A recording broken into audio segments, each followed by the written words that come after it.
Voilà, chers frères et sœurs, chers amis, bonsoir. Très heureux de se retrouver pour ce troisième volet autour des Écritures, de sa primauté, c'est-à-dire de sa place première dans nos vies. Tout ce qu'on peut connaître de Dieu est dans la parole. Et nous avons besoin de connaître la parole par une lecture suivie, une méditation. Et puis dans ces deux volets qu'on va voir aussi ce soir et demain soir, dans une juste lecture, une juste interprétation de la parole. Avant cela, on va lire un texte ensemble, le psaume 19, versets 8 à 12. Il y a l'éloge de l'écriture, de la parole de Dieu. Dans ces quelques versets, nous aurions pu lire le psaume 119, mais j'aurais pris bon quart d'heure à le lire. Donc j'ai choisi le psaume 19, versets 8 à 12, où il est écrit ceci: « La loi de l'Éternel est parfaite, elle restaure l'âme, le témoignage de l'Éternel est véritable, il rend sage l'ignorant. Les ordonnances de l'Éternel sont droites, elles réjouissent le cœur. Les commandements de l'Éternel sont purs, ils éclairent les yeux. La crainte de l'Éternel est pure, elle subsiste à toujours. Les jugements de l'Éternel sont vrais, ils sont tous justes. Ils sont plus précieux que l'or, que beaucoup d'or fin. Ils sont plus doux que le miel, que celui qui coule des rayons. Ton serviteur aussi en reçoit instruction. Pour qui les observe, la récompense est grande. Amen. » Et nous avons ici, encore une fois, l'autorité de la parole de Dieu, de la loi de Dieu, des témoignages de Dieu, des ordonnances de Dieu, et ceux qui en reçoivent instruction, c'est-à-dire finalement qui s'y soumettent.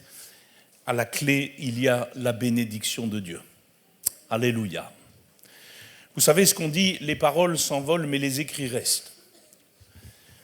Et l'écriture est donc le moyen de conservation des paroles, et c'est certainement pour cela que Dieu a désiré que ces communications soient couchées par écrit. C'est ce qu'on pourrait appeler la nécessité des Écritures. De l'autre côté, les hommes de loi ici-bas, vous le savez bien, vous demanderont des documents pour faire preuve force de loi. Avez-vous un papier, vous dira-t-on. Et un contrat, un document fait office de loi, et c'est aussi ce qui fait autorité. C'est certainement aussi pour cela que Dieu a voulu que ces ordonnances soient couchées par écrit. Nul ne pourra les déformer, nul ne pourra les instruire à son avantage. Et puis enfin, dans une troisième dimension, celui qui veut réfléchir, étudier, il prend des notes. Il couche par écrit la sagesse, et l'intermédiaire du texte est nécessaire à l'intelligence. Voilà pourquoi Dieu nous a dit « médite-le jour et nuit ». Que ce livre ne s'éloigne point de ta bouche. Mais comme le dira quelqu'un, notre civilisation audiovisuelle endort les facultés de jugement. Et c'est une vérité. Je pense que nous ne mesurons pas encore pleinement les effets d'une génération qui ne lit plus. Une génération qui ne lit plus est une génération qui dépérit. Nous le voyons sous nos yeux. Et voilà pourquoi aussi certainement Dieu s'est révélé dans un texte et pas dans un film. Et pas sur YouTube. J'ai toujours dit que si le Seigneur avait voulu se révéler sous un film, il serait venu au XXe siècle, à la sortie du cinéma. Que vous le vouliez ou non, et si vous n'êtes pas lecteur, ça va vous embêter ce que je vais dire, mais notre Dieu a désiré que vous lisiez un texte. Et donc, il va falloir travailler cette lecture et cette interprétation du texte, parce que c'est ce que Dieu a choisi. Je le répète, si le Seigneur avait voulu se manifester à nous par l'audio, il nous aurait laissé une clé USB avec sa voix audible. Maintenant, il a choisi de se révéler avec un texte. Et qui dit texte, dit alors lecture, dit alors réflexion, dit alors méditation. Heureux celui qui médite la loi de l'Éternel jour et nuit. Alors ce soir, on va parler ensemble, après avoir parlé de l'autorité et de l'inspiration des Écritures, après avoir parlé aussi de Christ et des Écritures, qui a remis l'Écriture au centre de la foi des croyants, j'aimerais ce soir m'attarder sur ce thème vérité et sens des Écritures. Alors, il faut que vous ayez votre cerveau en place ce soir. Ça va ? Oui ? Et si votre voisin il dort, vous lui faites un grand coup de coude. Hein ? Alors juste avant cela, vous dire que j'aurais pu aussi partager d'autres thèmes. Il faut le dire, le thème de la Bible est vaste. J'aurais pu partager les origines, la composition, l'édition et la transmission des Écritures. Ça aurait été très très intéressant comme thème historique, culturel aussi, pour savoir vraiment cette composition biblique. Hein, comment les Écritures ont été collectées, éditées, canonisées, transmises au fil du temps. On aurait pu parler aussi de la clarté, de la pertinence, de la précision, la permanence, la limpidité des Écritures. Ça aurait été aussi un thème vraiment formidable à partager. On aurait pu parler aussi de l'esprit et l'Écriture, comme je l'ai fait entre Christ et les Écritures hier. Ça nous aurait permis certainement de mieux comprendre cette notion de l'inspiration des Écritures et la manière de l'interpréter dans l'esprit. J'aurais pu aussi parler de l'unité des Écritures, ce miracle extraordinaire qui est unique en son genre, 40 auteurs, 1500 ans de rédaction et pourtant un seul message, une seule personne visée, Jésus-Christ le juste, un seul salut, aucune contradiction. C'est un miracle ça, c'est l'unité de l'Écriture. Et puis, j'aurais pu parler aussi de la traduction des Écritures. J'en ai touché 2 mots, il aurait été important aussi de le faire. Voilà, pour ça, il nous faudrait une 2e semaine, avec 5 thèmes. Mais là, je me fais payer après. Non, c'est pas vrai. J'ai choisi le thème de la vérité et du sens des Écritures. Pourquoi ? Parce que Jésus a dit quelque chose d'important.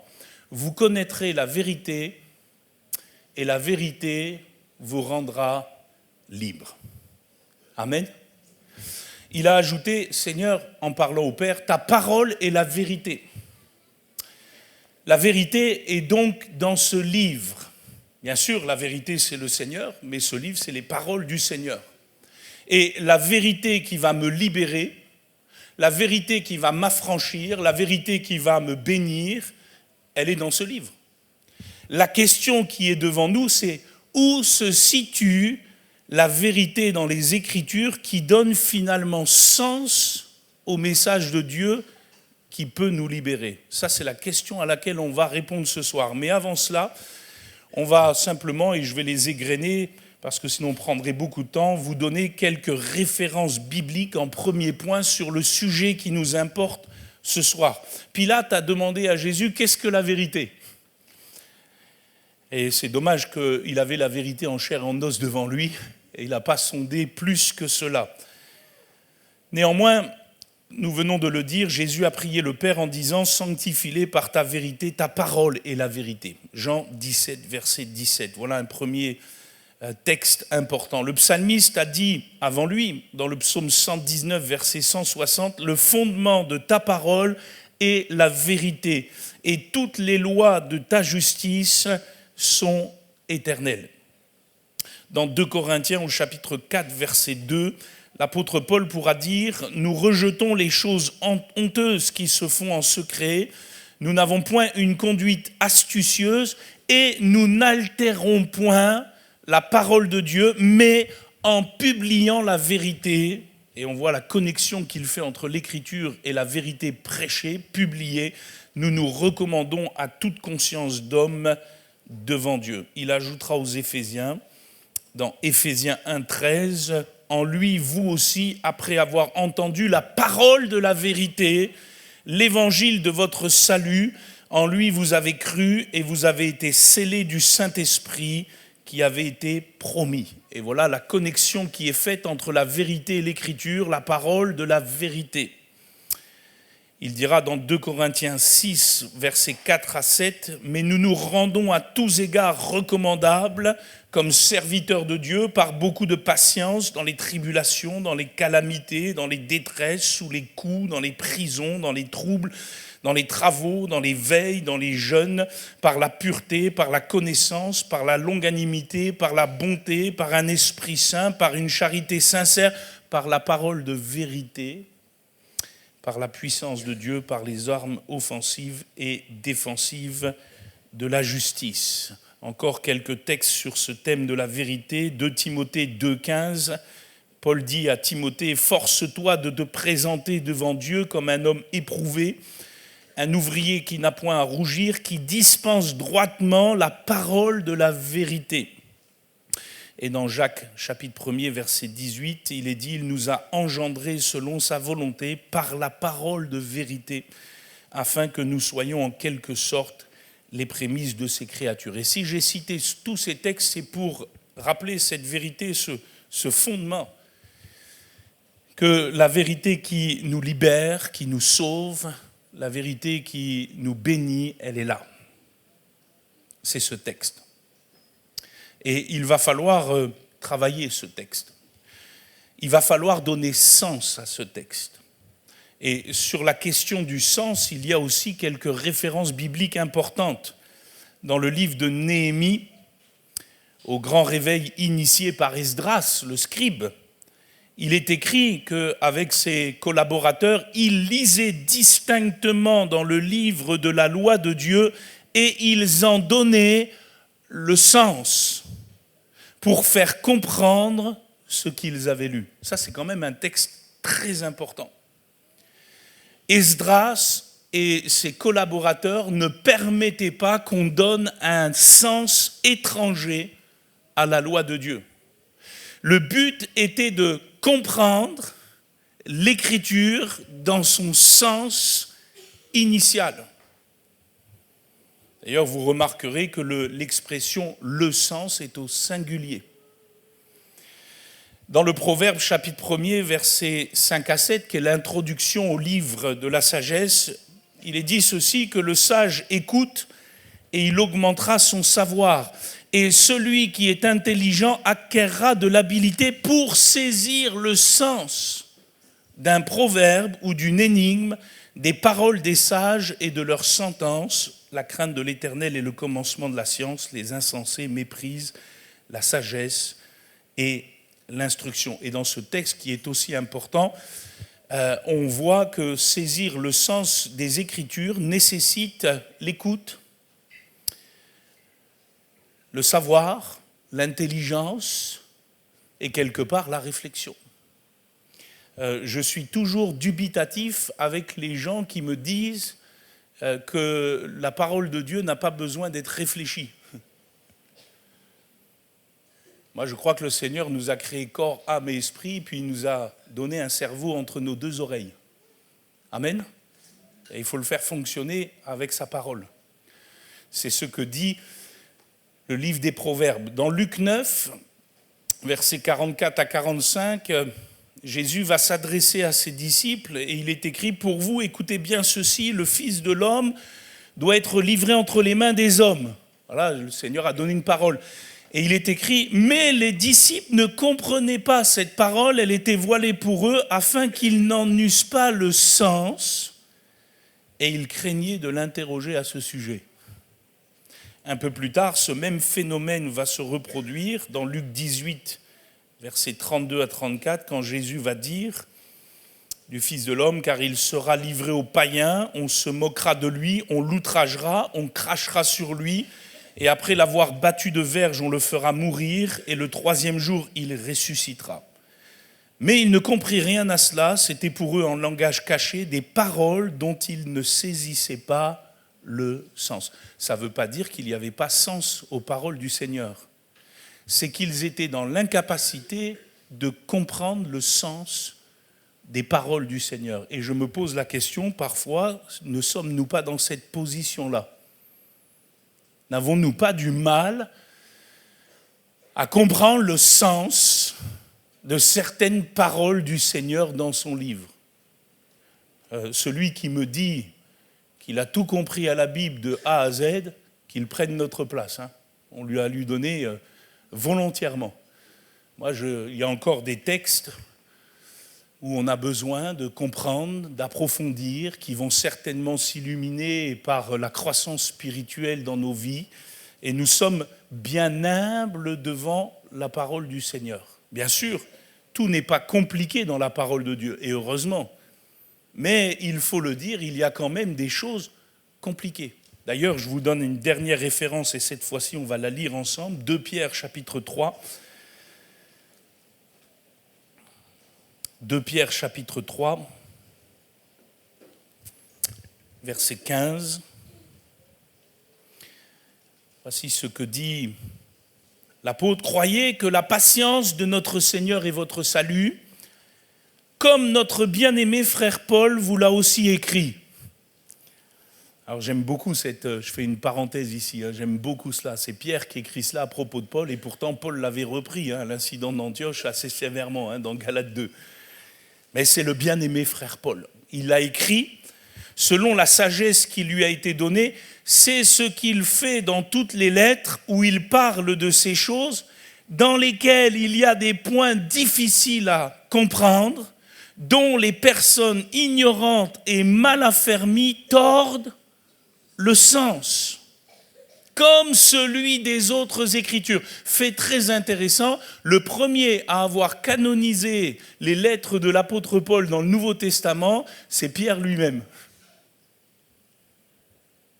Puisqu'il attribue aux lettres de Paul le même statut que les autres Écritures.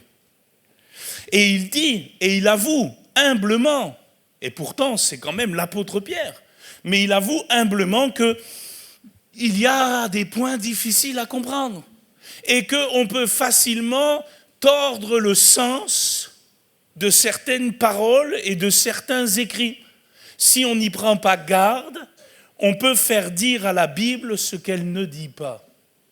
Et nous qui voulons aimer la parole, j'espère que ces 2 soirées vous ont peut-être réveillé dans votre lecture de la Bible, mais nous qui disons aimer la parole, nous devons nous garder, nous prémunir de tordre le sens des Écritures. Alors il m'a semblé bon ce soir de parler de la vérité et du sens des Écritures. Et je repose ma question à laquelle je vais répondre ce soir. Finalement, où se situe la vérité des Écritures qui donne du sens au message de Dieu et qui va impacter ma vie? Je la trouve où, la vérité, dans tout cela? Elle est où? Elle est liée à quoi dans ce texte? Parce que lorsque nous disons que la parole de Dieu est la vérité, nous ne disons pas seulement qu'elle contient la vérité. Elle est objectivement la vérité. Elle renferme les propositions vraies de Dieu dont la vérité est garantie par le Seigneur l'Esprit dans cette fameuse inspiration que nous avons vue ensemble. Et la raison en est simple. Le Saint-Esprit est appelé l'Esprit de vérité. Il ne peut pas mentir. Donc s'il a pleinement inspiré ces choses, il y a pleinement la vérité de Dieu dans ces choses. Mais la vérité et le sens des Écritures sont bien localisés quelque part. Et c'est à cela que je voudrais m'attarder ce soir. Ça va? Vous êtes réveillés? Réveillez-vous, hein? On va travailler ce soir. On va faire travailler ce qui nous sert de cerveau. Premièrement, et je vais essayer bien sûr de rendre simple des choses qui peuvent être parfois compliquées, la vérité et le sens des Écritures sont localisés dans ce que moi j'appelle l'articulation des mots et des phrases dans l'Écriture. Et je vais m'expliquer. Nous avons dit, et nous avons conclu ensemble, que notre doctrine de l'inspiration des Écritures a été jusqu'aux mots, aux expressions, aux phrases que les écrivains bibliques ont couchées par écrit au moment où ils devaient écrire ce qu'ils devaient écrire de la part du Seigneur. À partir de là, L'Écriture, en tant que parole de Dieu, est avant tout un texte dont les mots et les phrases font sens et vérité. C'est ce qu'on va appeler le monde de la parole, le monde linguistique de la Bible. Que vous le vouliez ou non, le Seigneur, je le répète, vous a donné un texte avec des mots et des phrases. Si vous êtes fâché avec la lecture, il va falloir qu'on vous aide. Mais c'est ainsi. Et maintenant, je vais essayer de m'expliquer pour rendre simple ce concept. Imaginez-vous que sur ma gauche, il y ait un tableau. Voilà, imaginez-vous ce tableau, cet écran. Imaginez que j'ai un stylo dans la main et que j'affiche, en gros, que j'écrive le mot « table ». Si je vous demande ce que je veux dire, je vais avoir toutes sortes de réponses. Parce qu'il y a une table sous l'écran, tout de suite, quelqu'un va me dire « Ah ben oui, ben c'est le meuble ». Et puis quelqu'un va avoir une autre idée en disant « Ah non, c'est la table de multiplication », parce qu'on est au brevet aujourd'hui, donc 3 x 7, 21, 6 x 7, la table. Ah, c'est la table, vous parlez des tables de mathématiques. Et puis quelqu'un pourrait me dire « Ah non frère, je suis sûr que vous parlez de la table des matières ». C'est quand même important, la table des matières, surtout quand on ne connaît pas bien sa Bible. Ils ont quand même fait ça formidable, vous avez une table des matières, vous pouvez vous retrouver. Et vous vous apercevez qu'en réalité, un mot seul, qui n'est pas lié à d'autres mots, qui n'est pas articulé dans une phrase, ne veut absolument rien dire. Alors tous ceux qui veulent prendre un mot hors d'une phrase dans la Bible pour leur attribuer un sens, je commence à frémir. En réalité, et c'est la langue qui veut ça, toutes les langues de la terre veulent ça, les mots forment des vérités à partir du moment où ils prennent un sens les uns avec les autres. Oui, vous êtes d'accord ? Ça va jusque-là ? Ben, frères et sœurs, il en est de même dans la parole de Dieu. Pour qu'il y ait sens et donc une vérité déclarée, le Seigneur a utilisé plusieurs mots, qui les a connectés les uns aux autres. Ça a fait des phrases, ça a fait des paragraphes, ça a fait un livre.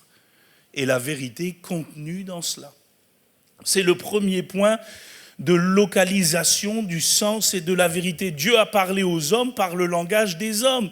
Il a choisi de se révéler par des écrivains qui ont choisi à leur tour, sous l'inspiration de la grâce, des mots pour les connecter à d'autres et faire des phrases qui portent en elles-mêmes la vérité, le sens de la communication de Dieu. Et je ne peux pas m'affranchir de la syntaxe. L'Esprit de Dieu ne s'est pas affranchi de cela. Alors si vous êtes fâché avec le français, il va falloir vous réconcilier. Parce que le Seigneur, il a donné un texte. Alors, si je prends un exemple, Matthieu chapitre 9, verset 10, regardez avec moi.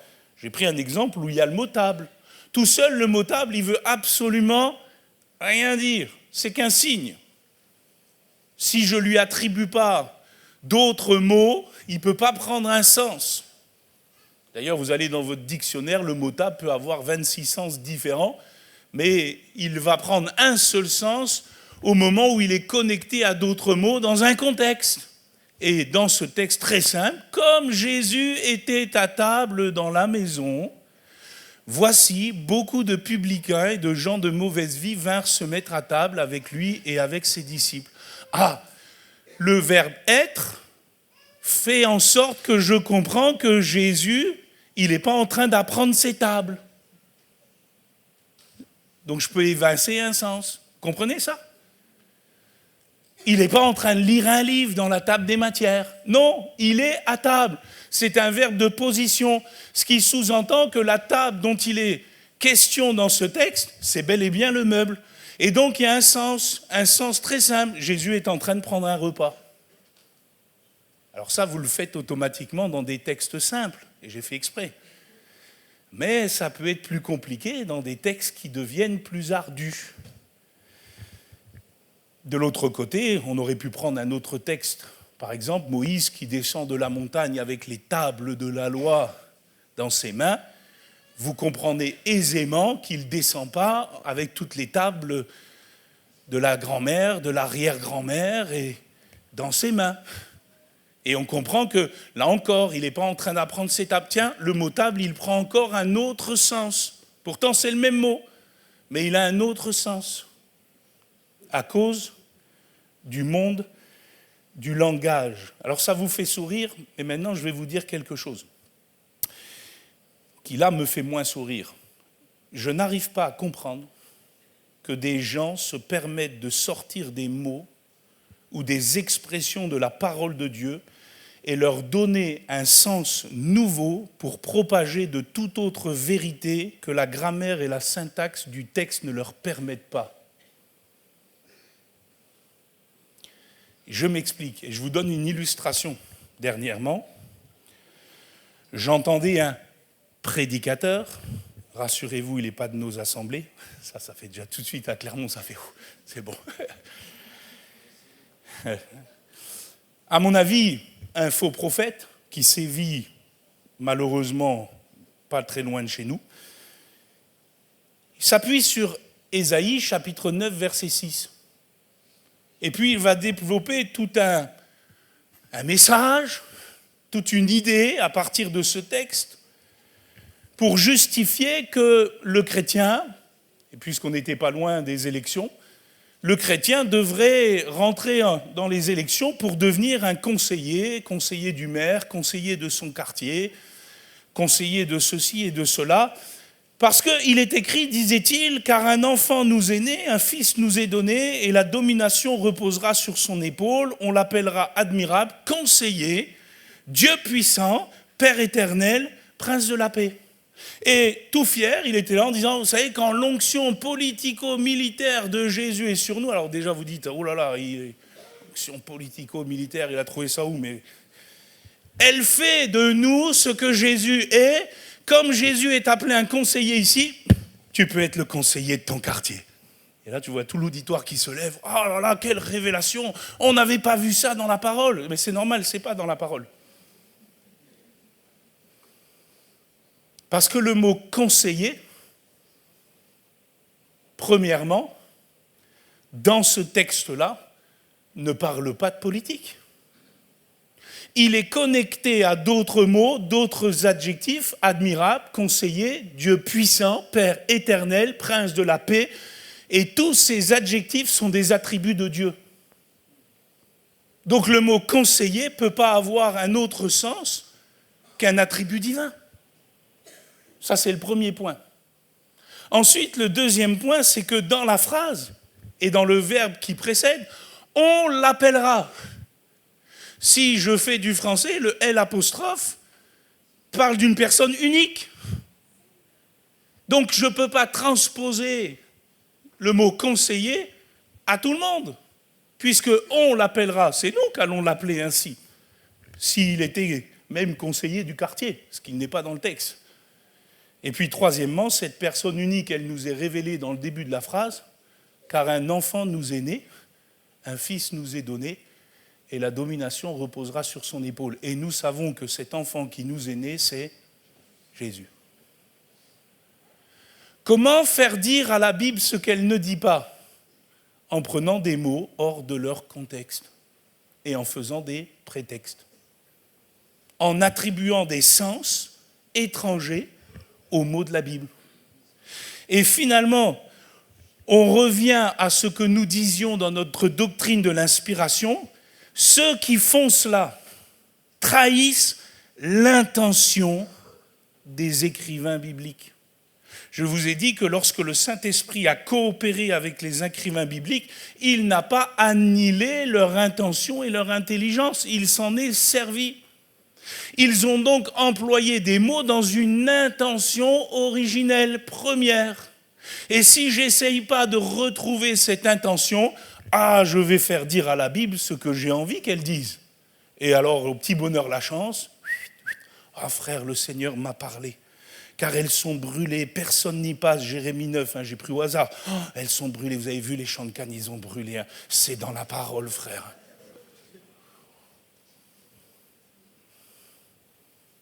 Vous rigolez, mais combien de gens lisent la Bible comme ça ?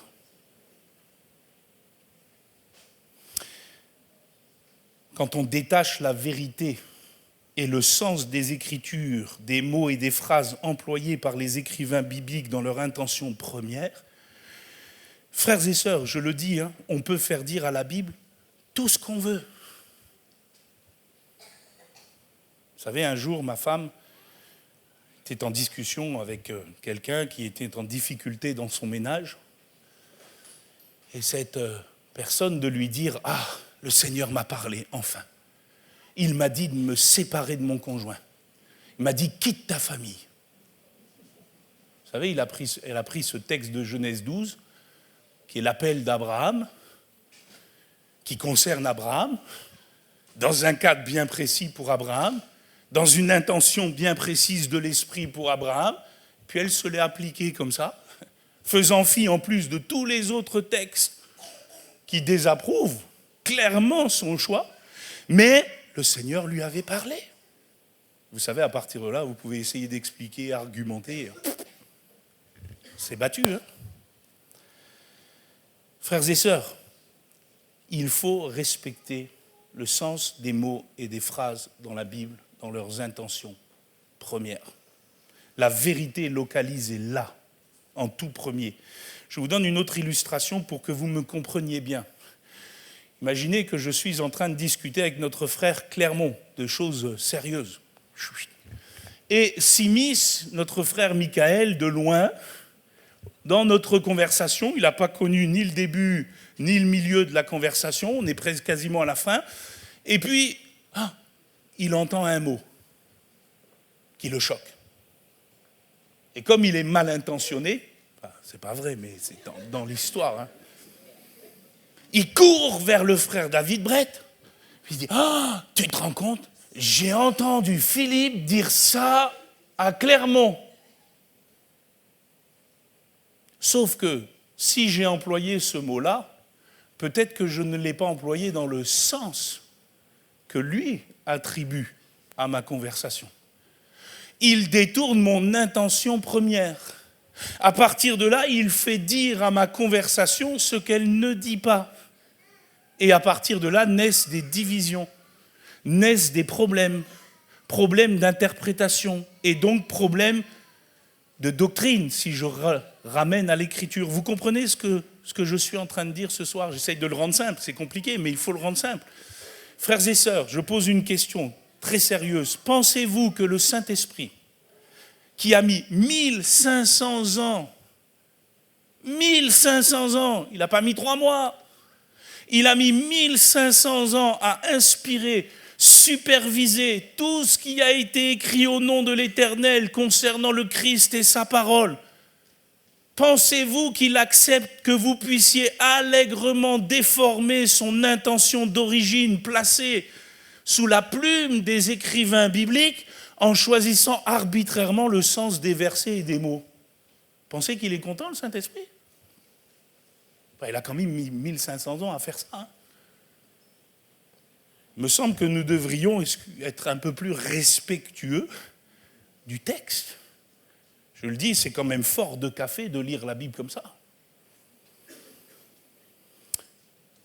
Je dirais même que c'est un manque d'esprit. C'est fallacieux. C'est malhonnête.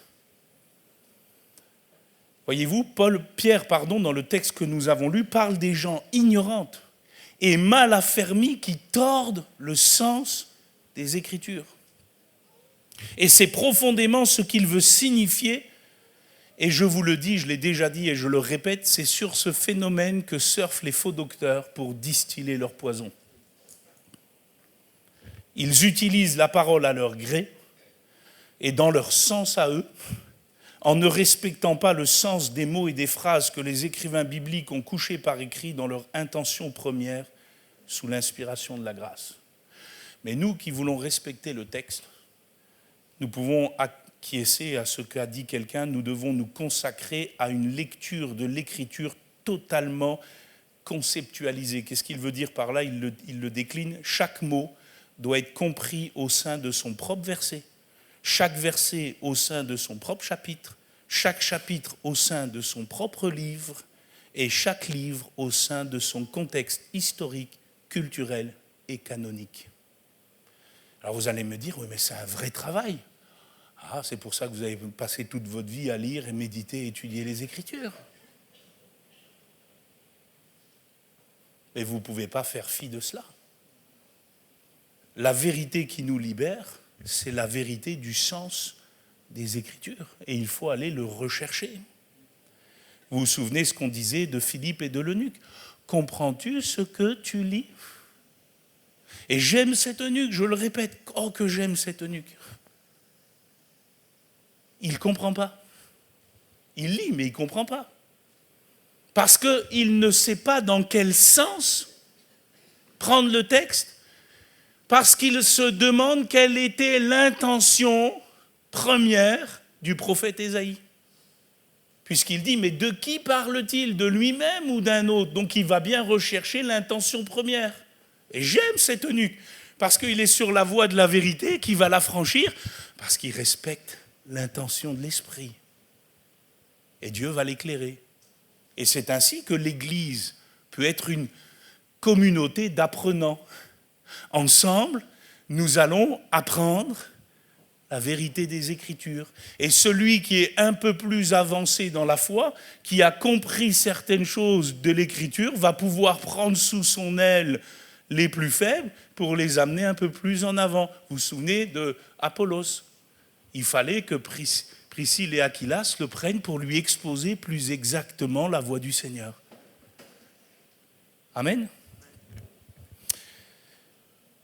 Alors, dans tout cela, bien sûr, et ça c'est pour qu'on soit correct avec les Écritures, il faudrait qu'on travaille tout cela en grec, en araméen, en hébreu. Béni soit Dieu encore une fois pour nos traducteurs, qui font un bon boulot, et heureusement qu'ils sont là. Mais que vous le vouliez ou non, c'est ainsi que le Seigneur a décidé les choses. Alors si vous vous sentez dépassé par tout cela ce soir, c'est justement aussi le but des pasteurs, normalement, que d'expliquer ce qui est écrit. D'ailleurs, c'est ce que Jésus a fait avec les disciples d'Emmaüs. Luc 24, 32, « Notre cœur ne brûlait-il pas au-dedans de nous lorsqu'il nous parlait en chemin et nous expliquait les Écritures ?» Et voyez-vous, c'est ainsi que l'Église participe à la croissance de chaque membre à travers les ministères que Dieu lui donne. Moi, je milite, et notre frère Clermont, il le sait, puisqu'il en fait partie, on peut dire, nous militons pour la formation de nos prédicateurs, pour qu'ils prêchent et expliquent ce qui est écrit, qu'ils ne parlent pas seulement à partir de l'Écriture, puis de développer une idée. Non, qu'ils expliquent aux gens ce qui est écrit. Et pour ça, il faut néanmoins une certaine connaissance, et nous militons pour cela. Enfin, en tout cas, je milite pour cela. Deuxième point, vous êtes toujours là ce soir ? Il y en a qui sont déjà partis, Pays des rêves, Morphée les a déjà pris, ils sont là. Waouh. La vérité, le sens des Écritures est lié, on vient de le dire, aux mots, aux phrases, à la syntaxe, mais la vérité et le sens des Écritures sont aussi localisés dans les contextes propres à leur rédaction. Qu'est-ce que je veux dire par là ? Vous remarquerez que ces mots, ces phrases, ne sont pas des recettes de cuisine. Vous remarquerez que la grande majorité, quasiment toute la Bible, est enrobée d'un contexte culturel, historique, parfois religieux, et dans lesquels ces mots et ces phrases vont s'exprimer. Si vous avez déjà lu la Bible, vous avez remarqué que Dieu ne parle pas par un enchaînement de principes ou de vérités toutes faites à intégrer, respecter dans sa vie. Je le répète, la Bible, ce n'est pas une recette cuisine. Le Seigneur a parlé à travers des hommes et surtout à travers l'histoire de son peuple depuis les origines, en passant par les patriarches jusque dans la formation de son Israël et de toute son histoire jusqu'à l'arrivée de son Messie et l'apparition de l'Israël de Dieu qu'est l'Église qui comprend et les Juifs et les Grecs sauvés par grâce. Et c'est un fait que nul ne peut contester. Ainsi, excusez-moi l'expression, mais la vérité de Dieu est enrobée d'histoire, à tel point que toute la Bible est teintée de récits, d'événements qui se sont déroulés dans des contextes culturels très différents, 1500 ans, dispersés dans l'antique Mésopotamie, l'antique Israël, l'antique Égypte, avec des peuplades qui apparaissent au milieu, qui disparaissent, avec des codes qui changent, des cultures qui changent, des coutumes qui changent. D'ailleurs, simplement en posant la question, vous allez vite le comprendre, qu'y a-t-il de commun entre l'expression des 10 commandements par Moïse au peuple d'Israël, au Sinaï, au milieu des Bédouins du désert, et les exhortations de Paul à l'église de Corinthe, nichée en plein cœur d'une mégalopole grecque du 1er siècle. Le grand écart, il est assuré. Et c'est pourtant le même Dieu qui parle. Mais sa vérité va être exprimée par des mots et des phrases qui touchent à l'histoire et à la culture et aux us et coutumes des époques visées. Si nous ne respectons pas ces contextes historico-culturels dans notre lecture de la Bible, là encore, nous allons finir par faire dire à la Bible ce qu'elle ne dit pas. Souvenez-vous ce que je vous ai dit, un texte pris hors de son contexte est un prétexte. Je vous donne un exemple typique. Vous avez, dans le christianisme au sens large, très très large, je ne parle pas de nos assemblées, je parle du christianisme au sens très large, vous avez certaines communautés qui pratiquent le lavage des pieds. Parce que, disent-ils, Jésus l'a fait dans Jean 13. Et parce que Jésus l'a fait dans Jean 13, il nous demande de le faire, alors il faut le faire. Et il passe dans certains cultes 1 heure à se laver les pieds les uns les autres. Alors quand les pieds sentent bon, ça va, mais...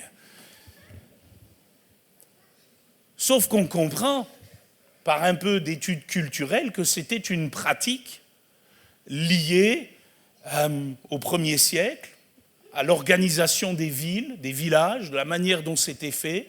Vous n'aviez pas la DDE avec son macadam, on marchait dans des chemins poussiéreux, et lorsqu'on rentrait dans une maison, un peu d'hygiène quand même, la coutume était de se laver un peu les pieds, de se débarrasser de toute cette poussière pour pouvoir s'asseoir convenablement à table et profiter du repas. Et cette tâche était réservée aux esclaves, aux domestiques. C'est eux qui faisaient cette tâche vile. Personne ne voulait s'abaisser à laver les pieds des uns et des autres. Et dans la chambre haute, au grand étonnement de Pierre, et certainement des autres, et comme il n'y avait pas d'esclaves et de domestiques, puisqu'ils avaient réservé cette pièce, il fallait bien qu'il y en ait un qui s'y colle, et celui qui s'y est collé, c'est Jésus. Et Jésus va se dévêtir, va prendre la bassine, le torchon, il va laver les pieds, il va même laver les pieds de Judas. Et on comprend que Jésus ici ne donne pas un geste à répéter bêtement. Il utilise un geste culturel pour enseigner une vérité qui, elle, n'est pas culturelle, qui est intemporelle, à savoir que nous devons savoir nous abaisser dans l'amour pour servir le Seigneur et ses intérêts en tant qu'esclaves du Seigneur et même de servir nos ennemis. Et ainsi, lorsque nous lisons la Bible, nous devons savoir reconnaître tous ces aspects historiques et culturels, les analyser pour ne pas faire dire à la Bible ce qu'elle ne dit pas et finir dans des pratiques complètement mystiques ou ésotériques, voire dénuées de sens. Vous savez, il y a toujours une frange de gens, ils sont un peu bizarres, ils veulent prendre la Bible toujours au pied de la lettre. Moi, j'affirme que celles et ceux qui veulent prendre la Bible au pied de la lettre sans se soucier de tous ces contextes historiques et culturels, ils ont un sérieux problème. Et je pose juste quelques questions pour vous compreniez. Je vais dire aux sœurs, les sœurs, à partir de là, vous allez vous coucher au pied de votre mari parce que Ruth l'a fait avec Boaz ? Les frères, vous allez vous vêtir d'un habit fait de poils de chameau et manger des sauterelles parce que c'est ce que Jean-Baptiste faisait ? On va tous se raser la tête dès qu'on a fait un vœu parce que c'est ce que Paul a fait ? Et je pourrais multiplier les exemples. On comprend que les vérités de Dieu ont été contextualisées. Et il nous faut prendre garde à tout cela. Il y a des aspects historiques, culturels, dans lesquels les vérités de Dieu s'expriment. Alors fort heureusement, il y a bien des passages qui sont peu conceptualisés. Je vous en donne un, on va le lire ensemble. Romains 12, verset 13. Regardez, très simplement, Romains 12, verset 13, Paul dit ceci, et il parle à l'Église, et puisque ce texte nous est arrivé, certainement que cette vérité s'applique à nous, exercer l'hospitalité. Il ne faut pas sortir de Saint-Cyr, avoir un grand diplôme en théologie pour comprendre ce que le Seigneur nous dit ici. L'hospitalité doit faire partie de la marque du chrétien. Voilà, principe dénué d'un grand contexte. Néanmoins, si je regarde la manière dont l'hospitalité s'est pratiquée dans la Bible, je vais être embêté. Abraham, il a reçu les 3 hommes de Dieu, qui étaient les anges, et dont l'ange de l'Éternel, mais pour lui 3 hommes, ils sont apparus en forme d'hommes, alors qu'il habitait sous les tentes de Mamré. Et il les a fait asseoir sur le devant de sa tente. Je pose la question, bête et méchant, faut-il que j'achète une tente à Décathlon pour accueillir mes invités ? De l'autre côté, la femme de Sunem, des siècles plus tard, parce qu'elle voyait souvent déambuler Élisée dans les parages, et puis elle l'appréciait, elle va dire à son mari, allez, construisons une chambre haute pour lui, mettons des murs, pour pas qu'il se casse la figure, excusez-moi l'expression, il fallait mettre une balustrade, puisque c'était des toits plats, un peu comme les maisons Satec dans le temps, et puis on construisait à l'air libre une chambre, il pleut très peu dans ces régions-là, allez, on va lui faire une chambre haute. Je pose la question, faut-il que je découvre mon toit pour pratiquer l'hospitalité ? Et vous comprenez par ce simple exemple que cette vérité qui était la même pour Abraham et qui était la même pour la femme de Sunem, ce n'est pas exprimé de la même manière. C'est la même vérité, mais pas manifestée de la même manière. Donc la question qui nous revient, si nous voulons garder sérieusement la Bible, c'est comment le chrétien de la Réunion au XXIe siècle peut-il manifester concrètement sa générosité et son hospitalité envers les frères dans la foi. Et à partir de là, cette même vérité qui était dans le cœur d'Abraham, qui était dans le cœur de la femme de Sunem, va aussi être dans notre cœur. Et c'est ainsi que la Bible est transculturelle. Elle traverse les siècles, et elle ne change pas, les vérités ne changent pas, leur application change. Ça va jusque-là ? Oui ? Vous avez bien fait de venir ce soir, gloire à Dieu. Je vous donne un autre exemple. Jean chapitre 19, verset 40. Là, je vais toucher à un domaine où certains ne seraient peut-être pas d'accord avec moi. Vous avez le droit d'avoir tort. Jean 19, verset 40. Ils prirent donc le corps de Jésus, les questions de Joseph, d'Arimathée et de Nicodème, et l'enveloppèrent de bandes avec les aromates, comme c'est la coutume d'ensevelir chez les Juifs. Voilà un texte très intéressant. Notez bien ce qui est écrit.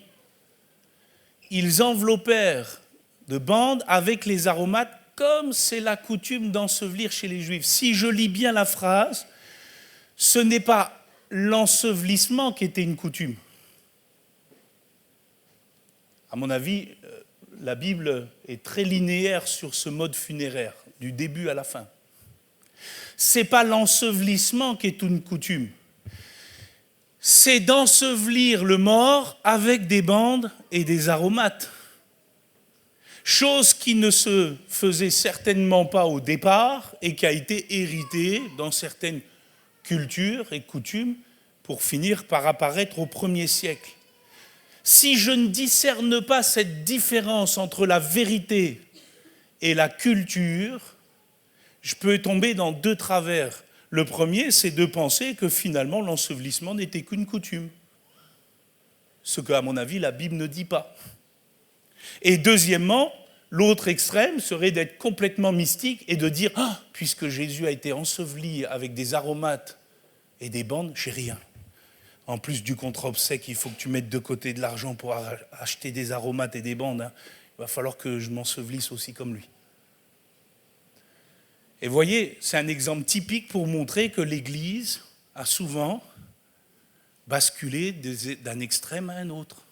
Pourquoi ? Parce qu'on ne respecte pas la vérité au cœur des contextes historiques et culturels. Alors vous pensez que je coupe les cheveux en 4. Enfin, j'aimerais vous dire que moi je suis comme Obélix, il me manque que les bandes. J'ai le gros ventre, il me manque que les bandes. Moi je suis né dedans depuis que je suis tout petit.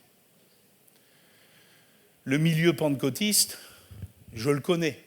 Mon papa, il a été pasteur 45 ans. J'ai remarqué, et les frères, je ne pense pas qu'ils me contrediront, que la majeure partie des conflits et des oppositions dans les églises au niveau de la parole de Dieu réside sur ces points de divergence et d'analyse culturelle et historique. Je n'ai jamais vu une église des assemblées de Dieu se prendre la tête sur la Trinité. On est tous d'accord. J'ai jamais vu une assemblée de Dieu se diviser sur la divinité de Jésus. On est tous d'accord. Sur la personnalité du Saint-Esprit, on est tous d'accord. Mais alors, dès lors qu'on parle du voile, des petits gobelets dans la Sainte Seine, de la place de la batterie ou non dans l'église, du port du pantalon pour les sœurs, la taille de leurs cheveux, je ne sais pas pourquoi c'est toujours vous les sœurs qui prenez, hein, Qu'est-ce qu'on a eu comme division ? Ah, et on a des gens qui n'étaient pas contents, hein. Oh là là ! Mais parce qu'on n'a pas appris aux gens à lire l'Écriture dans son contexte historique et culturel. Et à sortir les vérités à travers une étude sérieuse du contexte. Je ne vais pas faire la démonstration ce soir, il me faudrait du temps, mais ce problème du voile dans 1 Corinthiens 11 en est l'exemple typique. Et d'ailleurs, excusez-moi les sœurs, hein, je ne veux choquer personne. Personne. Mais il n'est pas question d'un petit fichu sur la tête quand il est question du voile dans 1 Corinthiens 11. On est dans une culture sémite, hein. On parle du voile. Donc déjà, si on veut appliquer littéralement ce texte, on est déjà en décalage. Mais ce texte, il est enrobé de culture, il est enrobé de vérité. Je ne suis pas en train de dire que tout est culturel. Non, il y a les deux qui travaillent ensemble. Et si je n'arrive pas à analyser ce texte dans son contexte, j'en fais un prétexte. 3e point, vous êtes toujours là ce soir ? Vous dites Amen ? La vérité et le sens des Écritures sont localisés dans les mots, les phrases et l'intention de l'auteur. Deuxièmement, dans les contextes de rédaction, historiques, culturels, etc., etc. Troisièmement, la vérité et le sens des Écritures sont localisés aussi dans ce qu'on va appeler les figures de style et les genres littéraires que les auteurs bibliques ont utilisés pour véhiculer le message de Dieu. Alors encore, vous allez vous gratter la tête et vous dire « Oh là là !» Vous avez remarqué qu'il y a des mots, des phrases dans la Bible, vous avez remarqué qu'il y a de l'histoire et de la culture dans la Bible, et puis vous avez remarqué aussi que les écrivains utilisent toutes sortes d'expressions qui sont ce qu'on appelle des figures de style ou des tropes en français, allègrement, et qu'il nous faut analyser pour comprendre la vérité. Et je m'explique pratiquement. Prenez avec moi Ésaïe 55, verset 12. Vous connaissez ce texte, on le chante. Ésaïe 55, verset 12. Promesse extraordinaire du Seigneur à ceux qui vont venir boire à sa source. Et il est question du salut. Il est dit à la fin, oui, vous sortirez avec joie, vous serez conduits en paix, les montagnes et les collines éclateront d'allégresse devant vous, et tous les arbres de la campagne battront des mains. Nous militons pour le sens littéral, qui comprend la figure de style, mais nous ne sommes pas littéralistes. Moi, je n'ai jamais vu un arbre battre des mains. Quand j'ai pris mon baptême, les montagnes, physiquement, n'ont pas éclaté d'allégresse. Quand vous avez pris votre baptême, le python des neiges n'a pas ouvert sa bouche en chantant des louanges. Il y a ici une figure de style. Vous la voyez, non ? Je pense que tout le monde le comprend. C'est une manière de s'exprimer très imagée pour ramener une vérité toute simple, à savoir que toute la création participe à la louange de l'œuvre de Dieu.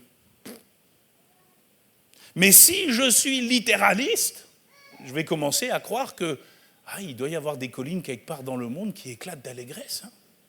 Il doit y avoir des arbres...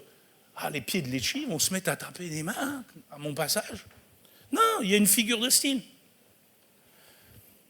Les écrivains se sont exprimés avec quantité de langage imagé, métaphorique, symbolique, qu'il nous faut prendre en compte. Parfois, ils ont imagé la vérité avec une comparaison. Je vous donne un exemple. Psaume 123, verset 2.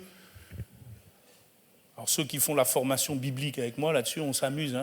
Psaume 123, verset 2. « Voici comme les yeux des serviteurs sont fixés sur la main de leur maître, et les yeux de la servante sur la main de sa maîtresse, ainsi nos yeux se tournent vers l'Éternel. » En français, le petit adverbe « comme » implique une comparaison.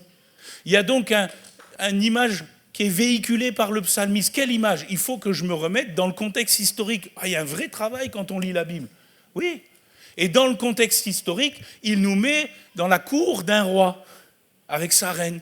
Et on peut s'imaginer, le roi est à table, la reine est à ses côtés, les convives sont là, et dans les quatre coins de la salle, il y a les serviteurs et les servantes. Pas un mot, ils ne bougent pas. Ils ne scrutent que leur maître ou leur maîtresse. Parce qu'ils savent que s'ils font un signe, il faut qu'ils se mettent en ordre de bataille et qu'ils avancent. Alors le psalmiste dit, nous, on est comme des serviteurs devant notre roi. Et je dois scruter les moindres faits et gestes du Seigneur pour répondre à son appel. Et la comparaison vivante m'amène à une vérité puissante. Ah oui, Seigneur, je suis ton serviteur, je veux t'obéir. Tu fais un geste, je serai là. Tu dis un mot, je serai là. C'est ce que le psalmiste veut enseigner. Ça va pour tout le monde ? Et vous en avez quantité. Des comparaisons comme ça, il y en a des dizaines. Psaume 127, versets 4 et 5. Comme les flèches dans la main d'un guerrier, ainsi sont les fils de la jeunesse, heureux l'homme qui en a rempli son carquois. Wow. Psaume 127, versets 4 et 5. Comme les flèches dans la main d'un guerrier, ainsi sont les fils de la jeunesse, heureux l'homme qui en a rempli son carquois. Ici, le père de famille qui a des fils, il est comparé à un guerrier. Ouais. Parce qu'il a des fils qui vont dans son sens. Ça sous-entend qu'il y a une relation paternelle-fils qui est au beau fixe. Quand il y a des problèmes, ils sont comme les flèches dans la main d'un archer. Ils vont travailler pour son bien. Et la comparaison, elle est vivante. Mais néanmoins, c'est bien une comparaison. Ce n'est pas littéraliste. Mes enfants à moi ne sont pas des flèches. Bien qu'ils soient des flèches. Et des flèches. Ta femme, psaume 128, versets 3 à 4, ta femme est comme une vigne féconde dans l'intérieur de ta maison. Moi, jusqu'à preuve du contraire, ma femme, ce n'est pas littéralement une vigne. Mais l'image est donnée. comme une vigne féconde dans l'intérieur de ta maison. Tes fils sont comme des plants d'olivier autour de ta table. C'est ainsi qu'est béni l'homme qui craint l'Éternel. Vous voyez, encore une fois, une comparaison, une figure de style.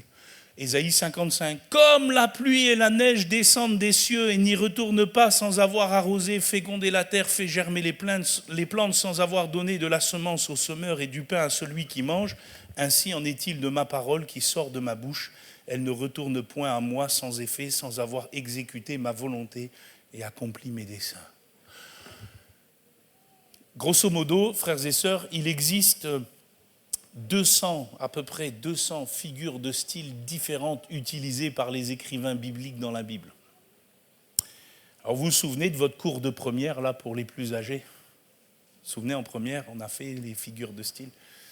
Vous l'avez bâché, ce cours-là. Hein? Certains, ils ne sont pas arrivés jusqu'à ce cours-là. Alors dans la Bible, il y a des métaphores, il y a des comparaisons, il y a des personnifications, il y a des hyperboles, il y a des allégories, il y a des parallélismes, il y a des euphémismes. Vous allez me dire, des quoi? Des quoi? Un euphémisme. Un euphémisme, c'est très simple. C'est une manière de s'exprimer plus douce que de dire la vérité en face. Je vous donne un exemple. Au lieu de dire le pasteur Philippe est obèse, dites il est un peu enveloppé.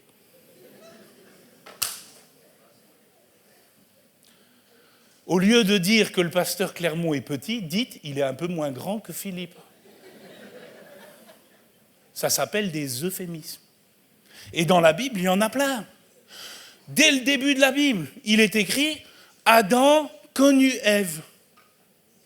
C'est un euphémisme pour ne pas parler d'une relation conjugale consommée. Là, on est un peu tabou là-dessus. Donc, c'est pas littéralement « Bonjour, je m'appelle Adam, toi tu es Ève, c'est bien, on va faire un bout de chemin ensemble ». Non, non, non, non, il a connu Ève. D'accord? Donc, il implique une relation sexuelle. Et il y a un euphémisme qui est là. Et donc, je ne peux pas avoir accès à la vérité si je ne prends pas garde à ça. Si je ne lis pas le texte avec tout ça. Une des figures de style les plus marquantes, et j'ai bientôt fini, parce que je pourrais en parler des heures, c'est ce qu'on appelle, nous, les théologiens, je vous donne des grands mots comme ça, l'anthropomorphisme. Oh là là, anthropos en grec, c'est l'homme. Morphée, Morpheus, si vous avez vu les films Matrix, il y a Morphée et Morpheus dedans. Morphée, c'est la forme. Anthropomorphisme, c'est donner une forme humaine, un trait humain à Dieu. Vous savez que Dieu est esprit, n'est-ce pas? Amen. Oui. Le Père, Dieu est esprit. Il n'a pas de corps. Pourtant, dans la Bible, on nous parle de son œil. On nous parle de sa bouche. On nous parle de son bras. Mais le Seigneur, il n'a pas un œil, littéralement parlant. Il n'a pas une bouche, littéralement parlant. Il n'a pas un bras, littéralement parlant. Ce sont des anthropomorphismes, des traits physiques humains qu'on attribue à Dieu pour faire passer un message. Le bras, c'est la force. L'œil, c'est le regard, l'attention. La bouche, c'est la communication, la parole. Et puis, il y a un bel anthropomorphisme dans Exode 15, verset 8. Il est dit ceci, c'est Moïse dans un cantique qui dit ceci. « Au souffle de tes narines, les eaux se sont amoncelées. Les courants se sont dressés comme une muraille, les flots se sont durcis au milieu de la mer. Oh, au souffle de tes narines. Quoi, Seigneur? T'as des narines? Atchoum, pas trop fort, hein? Et on comprend que c'est pas littéral. Il y a une image qui est donnée. La respiration, le souffle qui passe par cet appareil qui est le nez. D'ailleurs, dans la Bible, c'est très intéressant. Lorsqu'il est écrit en hébreu que Dieu est lent à la colère, vous vous souvenez Exode 34, 6, quand Moïse est dans le rocher, le Seigneur va passer au-dessus de lui, il va proclamer son nom, l'Éternel, l'Éternel, lent à la colère. Lent à la colère, littéralement en hébreu, Erek Apaïm. On devrait traduire l'Éternel, l'Éternel, long de nez. Long de nez? Oui, long de nez. Il a un grand nez, le Seigneur. Si tu as un peu honte du tien, t'inquiète pas, le Seigneur, il en a un plus grand. Il a un grand nez, le Seigneur. Et l'image, elle est simple. Dans les situations bouillantes, dans les situations qui nécessitent de ne pas s'emballer, il faut respirer. Et si tu as des toutes petites narines, tu vas vite t'exciter. Mais chez les Juifs, celui qui a un grand nez, il est capable de s'apaiser. Or, le Seigneur, il a un très grand nez, nous disent les écrivains bibliques. Il est lent à la colère. La moutarde de Dijon ne lui monte pas vite au nez. Et c'est notre salut. Je pourrais parler d'autre chose. Retenez aussi que pour comprendre la Bible, et c'est le dernier point, il y a tous ces phénomènes littéraires et puis il y a toutes ces formes de discours. Je l'ai déjà dit, mais vous avez remarqué, je le cite seulement ce soir, vous avez remarqué que dans la Bible, il y a des poèmes. Le Cantique des Cantiques. Il y a un poème. Il y a des récits narratifs. Il y avait un homme juste et intègre au pays d'Ouz. Son nom s'appelait Job. Et puis on vous déroule l'histoire de Job sur les 2 premiers chapitres. Il y a un récit. Il y a des textes de loi. Il y a des proverbes. Il y a des paraboles. Il y a des textes prophétiques. Il y a aussi des textes apocalyptiques. Oh là là, il a vu un dragon qui court après une femme, qui veut la dévorer. Il y a des visions. Il y a des lettres. Il y a toutes sortes de formes de discours. Et la vérité de Dieu, à travers les mots, les messages, le contexte historique, culturel, plus toutes ces figures s'enrobent aussi de ça. Vous serez d'accord avec moi de dire que je ne peux pas lire le récit, je ne sais pas moi, de Jacob comme le Cantique des Cantiques. Ce n'est pas la même forme. Vous avez déjà remarqué ça. Ce n'est pas le même type de discours. Et donc, il va falloir lire en fonction aussi du type de discours. Alors, je vous donne un exemple très concret pour que vous puissiez le comprendre. Si demain, vous deviez écrire une lettre à votre pasteur, il me semble que vous ne l'écrirez pas de la même manière qu'une lettre à votre épouse. Vous n'utiliserez pas les mêmes codes. Vous n'utiliserez pas les mêmes conventions. À votre épouse, vous lui feriez un beau poème. Ah, tes yeux sont comme des colombes. Tes dents sont comme un troupeau de brebis tondues. C'est le Cantique des Cantiques, hein. Ils ont une drôle de manière de s'exprimer. Je remarque que vous ne diriez pas ça à Clermont. Vous n'emploieriez pas le même langage. Oui ? Sinon, il y a un problème. Il faut qu'on fasse une permanence. Hein. À chaque objectif, sa forme de discours. C'est pareil dans la Bible. Il y a des récits qui nécessitent qu'on les lise comme des récits. Il y a des poèmes qui nécessitent qu'on les lise comme des poèmes. Il y a des lettres qui nécessitent qu'on les lise comme des lettres. Et tout ça va faire donner le sens de l'écriture. Pourtant, à travers tout ce qu'on a dit ce soir, c'est la même parole de Dieu. C'est le Seigneur qui s'exprime de diverses manières et qui nous rejoint dans notre humanité. Tout cela nécessite ce qu'on appelle un cours d'herméneutique ou l'art d'interpréter les Écritures. Je voulais vous sensibiliser à ça ce soir. Il me faut conclure. Quelqu'un pourrait penser que je fais de la Bible un livre difficile à lire et à comprendre. Ce n'est pas le cas. Mais je veux juste appuyer la vérité que la Bible n'est pas un livre tombé du ciel, bien qu'il soit un livre du ciel. Il a été rédigé sous l'inspiration de la grâce par des écrivains qui ont utilisé le langage et l'écriture comme moyen de transmission. S'attacher à lire la Bible, c'est s'attacher à respecter tous ces contextes linguistiques, les mots, les phrases, contexte historique et culturel et contexte littéraire. Parce qu'un texte pris hors de son contexte, c'est un prétexte. Et si demain, vous n'arrivez pas à comprendre, à cause de la complexité peut-être de la forme du discours, si vous n'arrivez pas à comprendre le sens, s'il vous plaît, faites comme l'eunuque. Faites comme l'eunuque. Appuyez sur la pédale de frein et demandez de l'aide. Comment le pourrais-je si quelqu'un ne me guide ? Et c'est là que l'Église prend tout son sens. Nous sommes une communauté d'apprenants. Et ensemble, on se transmet ce savoir. On n'invente pas la poudre. on se transmet l'œuvre de Dieu et sa parole. Merci Seigneur pour ces moments. Je te demande Seigneur de graver ces choses dans nos cœurs, dans le mien en premier,